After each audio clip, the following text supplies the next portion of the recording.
Now that 2023 is well behind us, it's time to look forward, and I've got to be honest with you, as I always am, 2024 is looking like a pretty weak year, but there is one beacon of hope on the horizon, the subject of today's video, Dragon's Dogma 2.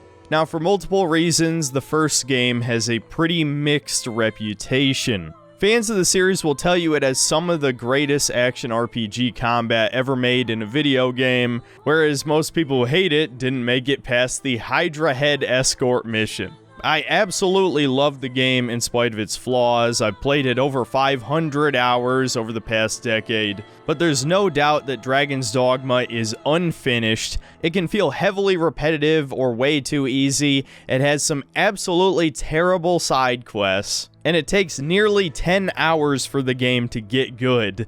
That's a lot of reasons for people to not like it. And I'm actually working on the longest video I've ever made that is dedicated completely to breaking down and analyzing the first game in the series. So if you'd like to know why I love this heavily flawed game, you'll have to wait until I eventually release that, but I'll go over some of those reasons in this video.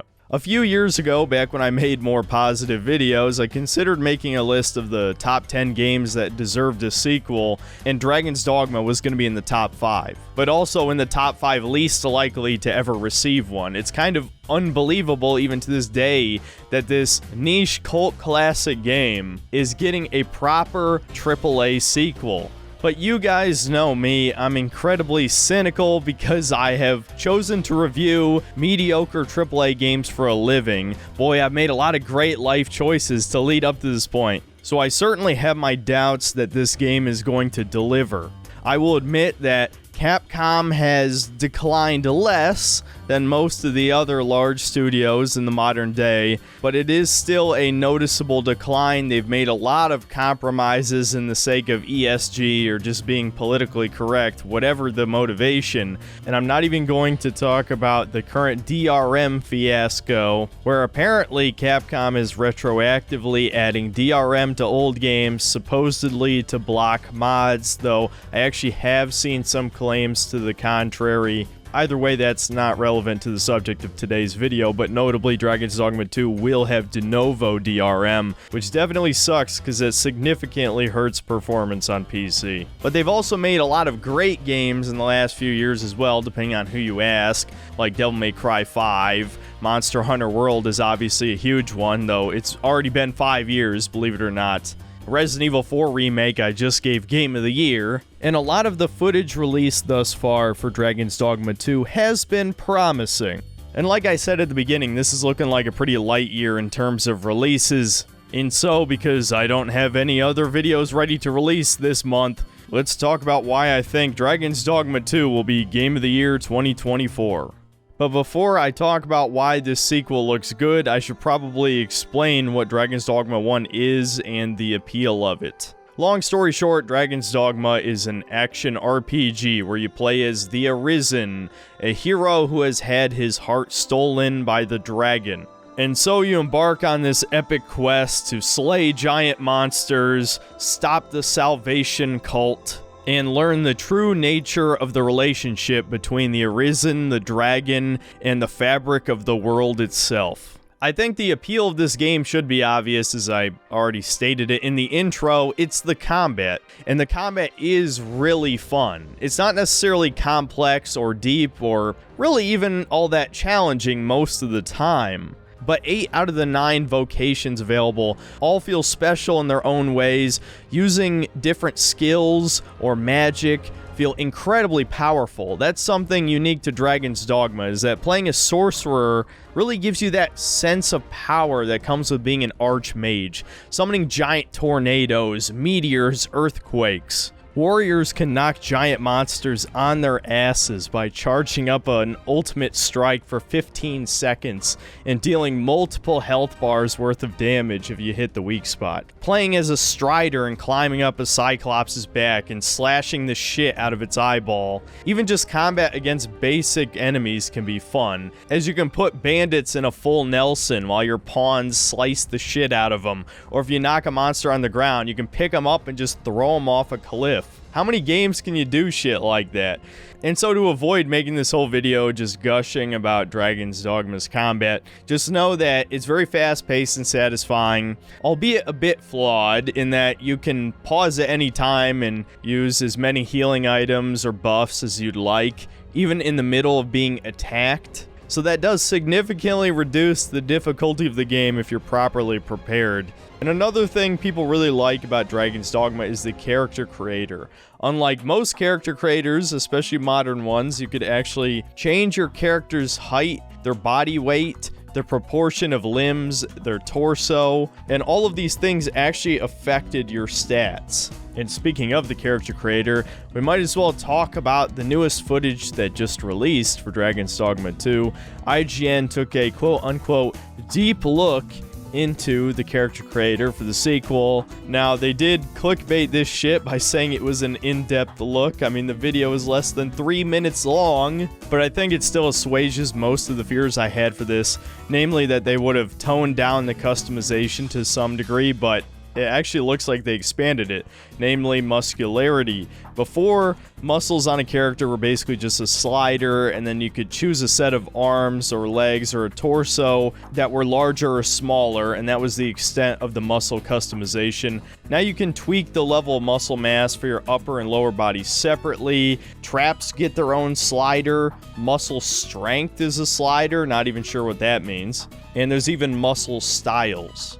For those of you who are worried if you could still create a, we'll just say, Coomer pawn, it looks like indeed there is a breast slider.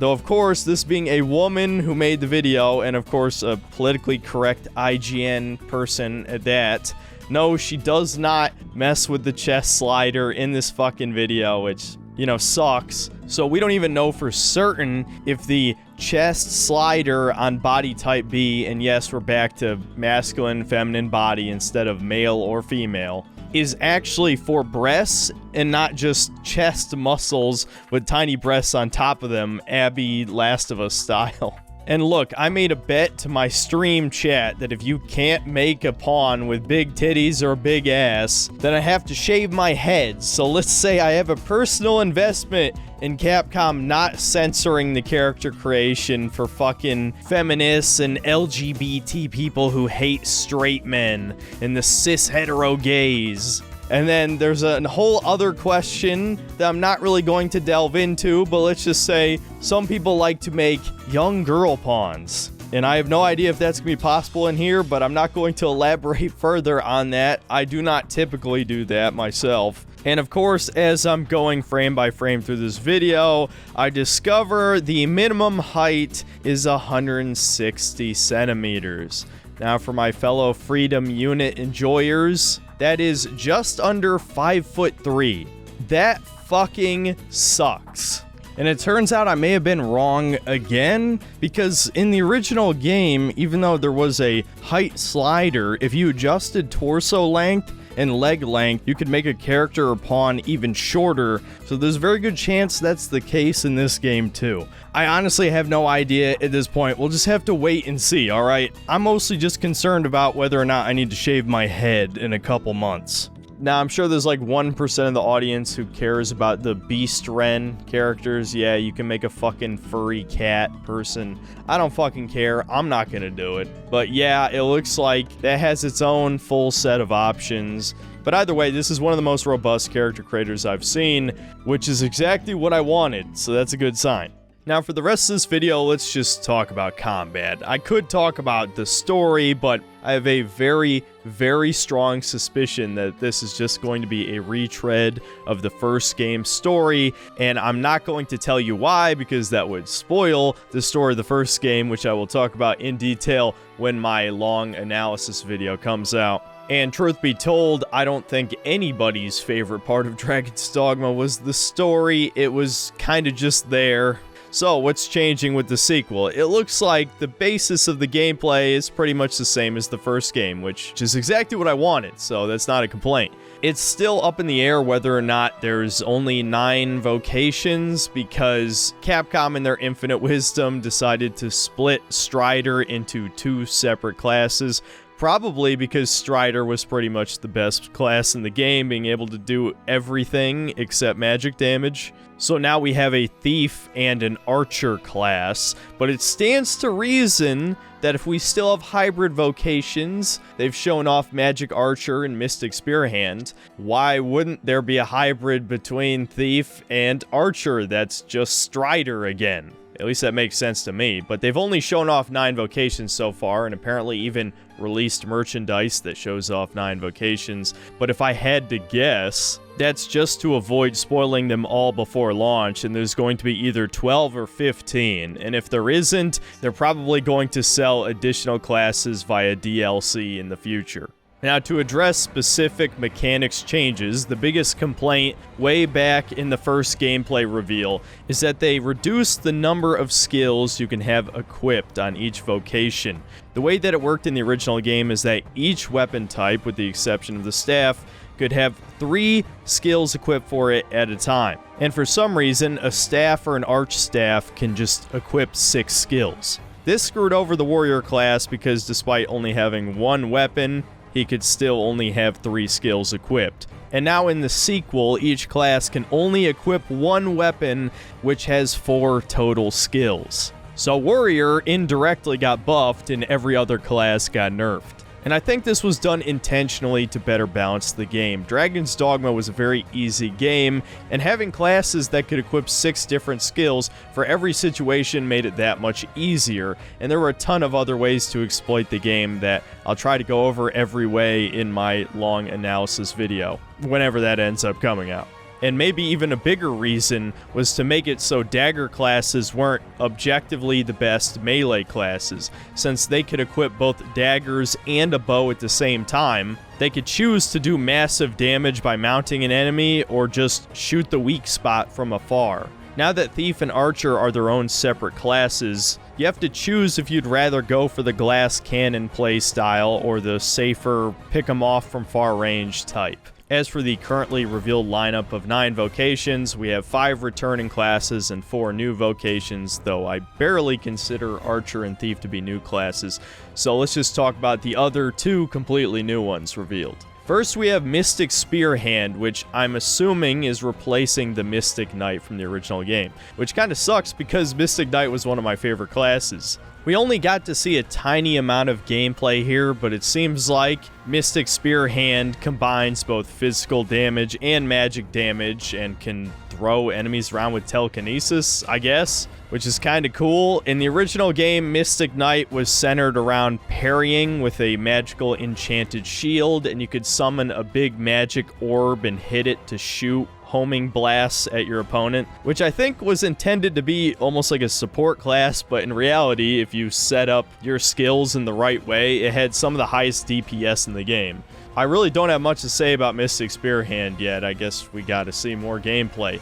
But the other new class, the Trickster, got its own video as part of the IGN First stuff, and it looks like it's a purely support class. Yeah, I gotta say, I'm not interested in this one. I'll give it a shot, but I can tell you from experience, pawns are fucking retarded, and so a class built around the pawns being your main DPS source sounds terrible. Honestly, it goes against the entire appeal of Dragon's Dogma for me. All of the memorable moments in the original game are when you change the tide of battle with the right skill, when you topple the giant monster by smacking it in the face, or you summon a tornado at its feet, you know, that type of shit. And so this is a class that's centered around creating illusions. You can draw aggro to this hologram you make, and you can have illusory ground that fools monsters, and so they can jump off of cliffs. And there's even a skill where you can summon an illusion of a dragon to stun enemies, and you can buff your pawns to be more aggressive. But still, this just sounds fucking boring to me. I don't know, I'm not going to write it off completely until I play it for myself, but I'm really not interested. Now, what about combat against the giant monsters? I think that's everyone's favorite part of the original game. Well, there was an 18-minute combat reveal a couple weeks ago, and I gotta say, even though some of the earlier live stream footage that was showed off didn't look too great, I think it's starting to sell me. The first part of the gameplay wasn't too exciting. We got to see some fighter gameplay, and it looks almost exactly like the fighter from the first game. You can block and parry attacks. There's a charge forward lunging strike. It looks like you can impale enemies, though I don't think the IGN reviewer even used that skill, or at least I couldn't tell. When they fight the Cyclops, we get to see some of the environmental interactivity that was added, where you can create this flood by blowing up a dam made of rocks. Something that's definitely an improvement is the Cyclops AI is much more aggressive. These guys were slow and practically harmless once you fought them a couple times in the original, but now they attack much more quickly. They seem to do massive damage, though it's hard to tell if the armor system's anything like the original. They might just have really low stats here. The climbing mechanics have been improved somewhat, where instead of just clinging to any part of a monster's body like a spider, you can actually stand on top of it while stabbing it, which might not be a huge difference in how it actually affects gameplay, but it definitely looks cooler, so I approve. Even how monsters fall over looks a lot more dynamic. In the original, it was just a canned animation that played every time, and sometimes monsters would clip into walls, where here it actually looks like it's affected by the terrain. In an earlier live stream, a Cyclops fell against a tree, and it actually held the thing up, so that was pretty fucking cool. In the next part of the video, we see gameplay of the warrior class fighting an ogre. Now, I always loved ogres in the original game because they're like a massive difficulty increase over a basic Cyclops. They attack much faster, have higher defense, and of course just have really funny attacks. These motherfuckers can uppercut you 10 feet into the air or drop kick you off a cliff, and I was so happy to see those attacks is still in. It just seems kind of weird to me that one of the biggest criticisms I've heard from doomsayers is that it looks too much like the first game, at least in terms of the gameplay and the visual aesthetic. But isn't that exactly what we want out of a sequel at this point? Especially if it's a game that came out 10 fucking years ago. There's a shit ton of people who never played the first one, and probably never will, which is why I'm making a huge analysis video on it. So as long as some of the major flaws with the first game have been fixed, and there's a lot of new content, especially new monsters to fight, which they've already shown off several, then that's pretty much exactly what I wanted out of a Dragon's Dogma sequel. My biggest concerns will be if the gameplay isn't as satisfying as the original. And one minor complaint I do have is a lot of the warrior animations don't quite look as satisfying to land.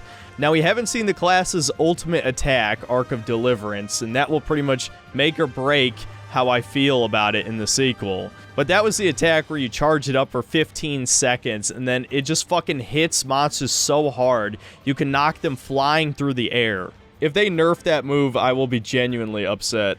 The warrior's specialty was staggering monsters, and it seems like the ogre is just ignoring most of the players' attacks here. Again, it could just be low stats. Stats were such a huge component to the combat in the original game that I wouldn't be too surprised if that's still the case in this one.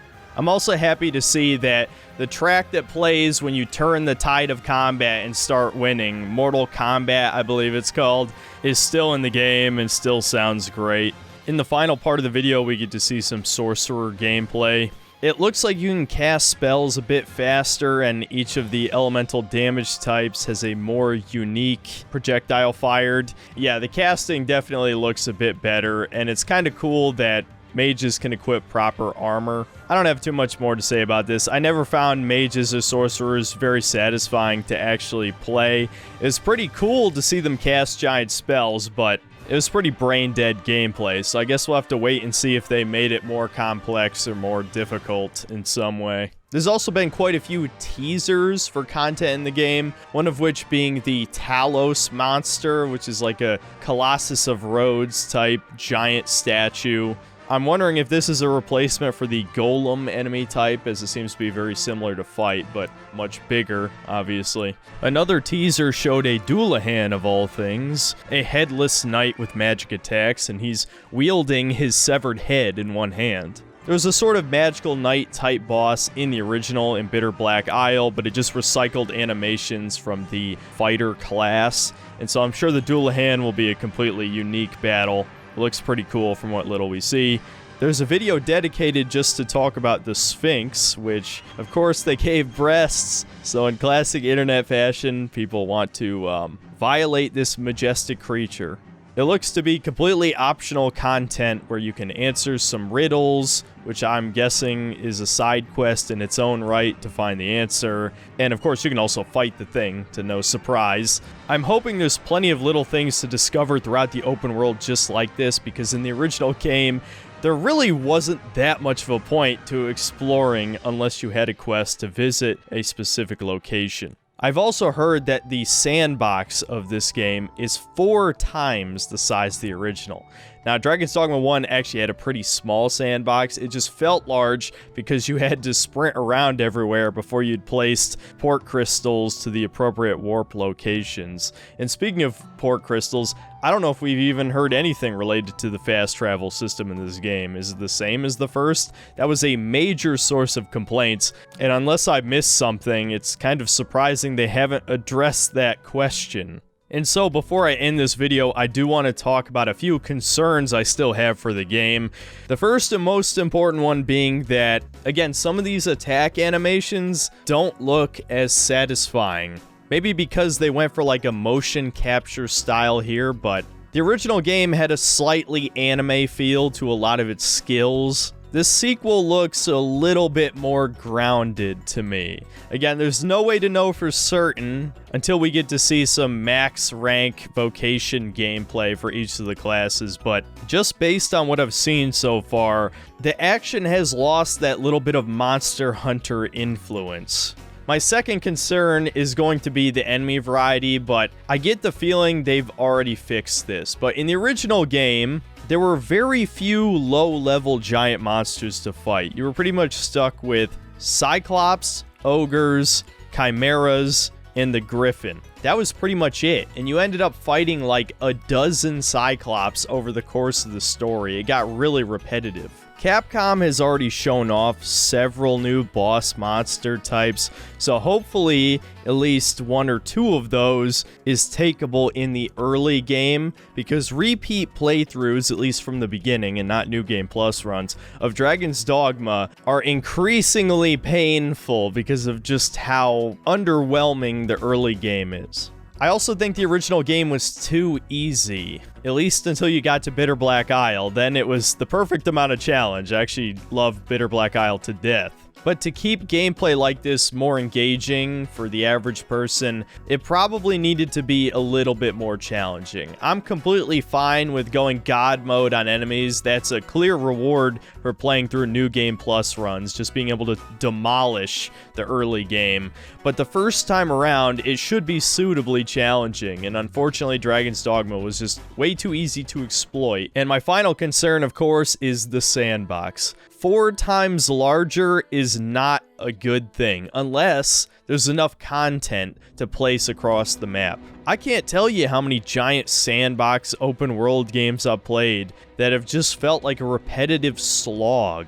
Some games have gotten away with it with really good, memorable quests and good writing, like Witcher 3. Or in the case of Breath of the Wild, and to a lesser extent Tears of the Kingdom, the landscape itself was memorable because it offered unique challenges like freezing cold or blazing heat, etc., etc. But for the most part, I just don't like giant empty worlds. And having copy-paste dungeons across them like Bethesda games is not a good solution either. But I think that's pretty much it. The game is looking decently fun. Even if it's not exactly what I wanted, I think it almost certainly is going to be my game of the year just because it's exactly the game I want to play. The original is one of my favorite games of all time, despite being extremely flawed. Like, I don't deny the many issues with the game, I just think the super fun gameplay overrides it, and it becomes greater than the sum of its parts. I also think that the post-game super dungeon that the re-release of the game added elevates the game to a new level. I mean, without Bitter Black Isle, Dragon's Dogma just isn't that awesome of a game. It needs that end game to make it truly great. And unfortunately, I don't think this sequel is going to have Bitter Black Isle. I'm assuming they're going to sell it as DLC, as Capcom has basically been doing that exact thing for a while now. I mean, just look at Separate Ways. It was sold separately after RE4 Remake came out. So Bitter Black Isle will probably be the same thing. So who knows if at launch, will this even be the real complete version? Will they cut out the other hybrid and advanced vocation classes for post-launch? I don't know, but it's pretty possible, I'd say. Either way, I'm still hedging my bets on this being Game of the Year, and sorry if this seemed like a lazy, kind of rambly video. I did need to release something. Hopefully this met your minimum standards for my content. You should have low standards for my content, let's be real. I've always been lazy. It was time to pump out another lazy video for some easy ad revenue, but for my few Dragon's Dogma fans in the audience, tell me what you thought of all the gameplay reveals, and tell me if I should have waited another 2 weeks to release this since there's going to be more IGN footage. Who knows? I could make a second video. I don't fucking care. I'm sure people will complain about it, but if enough is revealed by the end of the month, I'll just make a second video covering the new shit. That's about it. See you next time, guys.